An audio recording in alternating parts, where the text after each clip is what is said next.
दो बातें अखिलेश यादव जी ने कही है, नेता ले आएंगे लेकिन समर्थक नहीं लाएंगे, जनता को नहीं ला पाएंगे।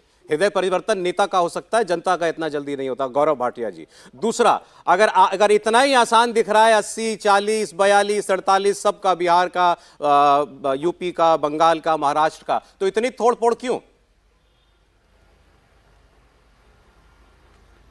सौरभ जी देखिए, सर्वप्रथम अब जब हाथ का पंजा टूटता जा रहा है, एक एक करके उंगलियां टूट रही हैं, तो ये जग जाहिर हो गया है कि सोनिया गांधी भी काफी घबरा गई हैं। आप सोचिए, उत्तर प्रदेश में जो कभी इनका गढ़ माना जाता था, भीख का कटोरा लेके समाजवादी पार्टी, जिनकी साइकिल है टूटी, उनसे कह रहे हैं कुछ सीटें दे दो, अल्लाह के नाम पे दे दो, और वो कितनी सीटें देंगे वो एक तरफा ऐलान करते हैं। सौरभ जी, इतनी इज्जत है। और जब एक सीट आई थी पिछले लोकसभा चुनाव में, उस सीट पे सोनिया गांधी जी सांसद बनी थी। आपको मालूम है, सोनिया गांधी जी ने भी आज डर के कह दिया कि नहीं, ये खबर आपका चैनल चला रहा है। ये क्या दर्शाता है? ये दर्शाता है कि रायबरेली में भी और पूरे उत्तर प्रदेश में 80 में 80 सीटें भाजपा की आएंगी और बिहार में 40 में 40, मतलब 120 सीटें तो यहां से आएंगी। और ये मैं आपके चैनल पे कह के बड़ी जिम्मेदारी से जा रहा हूं। लेकिन जो कमजोर होता है ना, वो अपनी बात नहीं करता है। आज अखिलेश प्रताप जी ने ये नहीं बताया पूरे देश को कि बिहार में और उत्तर प्रदेश में कांग्रेस पार्टी की कितनी सीटें आएंगी। अरे इनको तो ये भी नहीं पता कि डबल डिजिट की सीटें लड़ेंगे या नहीं लड़ेंगे। वो भी सपा पे निर्भर करता है, आरजेडी पे भी निर्भर करता है। दूसरी बड़ी खबर जो आई, आपने देखा, नीतीश कुमार जी ने अपना बहुमत सिद्ध किया। 3 विधायक आरजेडी के भी आज आरजेडी के साथ नहीं थे। खेला होबे तेजस्वी कर रहे थे, उन्हीं के साथ खेला हो गया। तीसरी बड़ी खबर आई अशोक चौहान जी की, महाराष्ट्र से जी। अब बताइए, उन्होंने इस्तीफा दे दिया। आप सौरभ जी इनसे ये पूछिएगा, ऐसा क्यों है जब से भारत तोड़ो अन्याय यात्रा की शुरुआत हुई है। देखिए, पार्टियों की बात करें तो नीतीश कुमार जी एनडीए में साथ आ गए।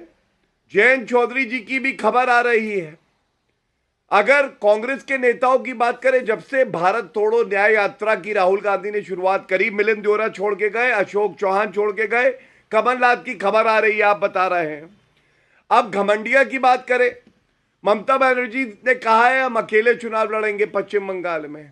इसी तरह से भगवंत मान ने कहा है कि हम पंजाब और चंडीगढ़ में अकेले लड़ेंगे।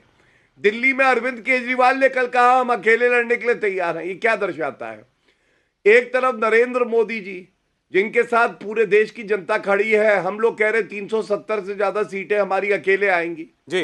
दूसरी तरफ घमंडिया, जो दिन पर दिन टूटती जा रही है। नहीं, देखिए, कोई गारंटी नहीं है सौरभ जी, सब आपकी ओर जा रहे हैं नेता, इनको छोड़ रहे हैं। गौरव जी, ये तो ठीक बात है, लेकिन ये सवाल है कि अब आप लोग एक एक सीट के लिए कुछ भी करेंगे।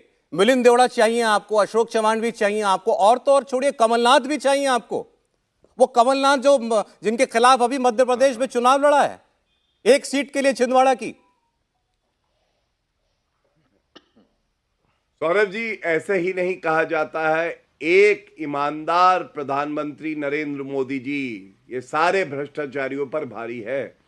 देखिए, कमलनाथ पे और अशोक चौहान पे मैं कोई टिप्पणी नहीं कर सकता हूं। उन्होंने अपनी अपनी इच्छा जाहिर करी है। अशोक चौहान ने इस्तीफा दिया है, लेकिन मिलिंद देओरा हमारे साथी जो घटक दल है उनके साथ गए।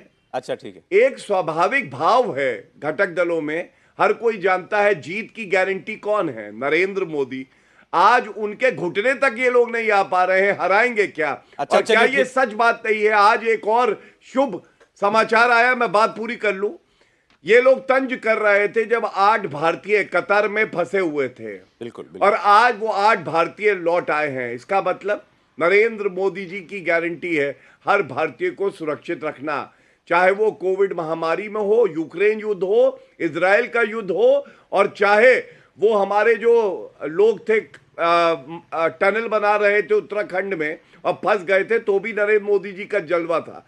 ये दिखाता है किस तरह से एक परिवार की तरह पिता तुल्य होने के नाते सबका ध्यान रखते हैं। इसमें कोई शक नहीं है। कतर से हमारे देशवासियों का वापस लौटना, संकट में जिनको मृत्यु दंड की सजा हो गई थी उस वक्त लग रहा था जाने कैसे इनका जीवन बचेगा। भारत की बहुत बड़ी विजय है, इसमें बिल्कुल कोई शक नहीं है। अभी आपने कहा नरेंद्र मोदी मतलब जीत की गारंटी, इसलिए सब जो है चुंबक की तरह खींचे चले आ रहे हैं।